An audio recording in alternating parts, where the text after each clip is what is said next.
We're joined by Karen Krizanovich, who is an expert in the film industry. Karen, do you find it frustrating that Dame Helen Mirren has to make these kind of calls for women to take on beefier, more male-dominated roles? Well, there's always been a fight. I mean, getting any role is difficult, men or women.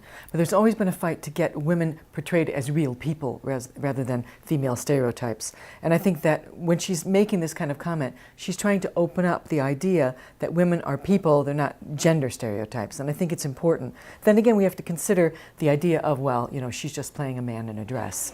And so there is a difference there. But I think this statement is really important to make people aware of the lack of reality that's reflected in a lot of films. It's not patronizing then in any way, do you think? Given that if a woman is a good actress, surely she should get the role regardless of the gender. Unfortunately, it's not always a meritocracy. I mean, people will choose as schedules fall out.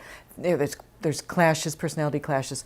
I think what's important, and I think Sandra Bullock did the same thing with Our Brand is Crisis, which was initially written for a man and was rewritten for her, is to understand that a good role doesn't necessarily mean it's a male role. There's good roles for both genders. Yes, because Sandra Bullock, she actually looks out for fascinating roles, and then regardless of the gender, she chases them. Exactly. Is that? But how realistic is that for most female actors?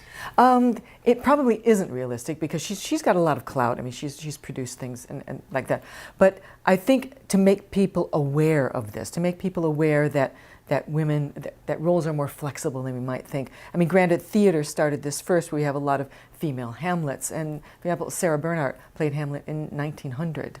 So this is, granted, it was a one-off, but this kind of changing is very interesting. Also, if you think about, for example, Olivia Colman in The Night Manager as Burr, I mean, she's pregnant, so how much different could that be? Well, exactly. That's what I wanted to point. The Night Manager, a John le Carré adaptation, that was a male role initially, yes, and yet they wanted her specifically, and she was pregnant, and it was completely something different. It's believable and it's powerful. You think about Dame Judi Dench as M. You know, she's the first female character, performer in that role for, I think it was 7 other people, 6 other men, and it's believable because we're letting women be powerful, and you know, just like in real life, they are.